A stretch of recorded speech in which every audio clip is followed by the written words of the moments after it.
northern Indiana, has issued a severe thunderstorm warning for northeastern Elkhart County, Indiana, LaGrange County in northeastern Indiana, until 6:30 p.m. Eastern Daylight Time. At 5:40 p.m. Eastern Daylight Time, a severe thunderstorm was located over Middlebury, or 7 miles northeast of Goshen, moving east at 35 miles per hour. Hazard, 60 miles per hour wind gusts and quarter-size hail. Source, radar indicated. Impact, hail damage to vehicles is expected. Expect wind damage to roofs, siding and trees. This severe thunderstorm will be near LaGrange around 6:10 p.m. Eastern Daylight Time. Other locations impacted by the severe thunderstorm include Powell, Emma, Brighton, Honeyville, Scott, Shipshewana, Oliver Lake, Woodruff, Ontario, and Plato. This includes Interstate 80 in Indiana between mile markers 100 and 127.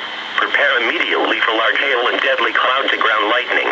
Seek shelter inside a well-built structure. Stay away from windows.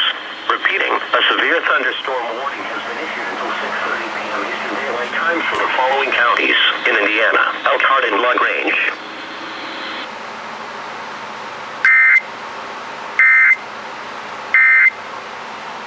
B100 weather powered by Hoosier Harley Davidson, home of Super Saturdays. Like them on Facebook or go online to HoosierHD.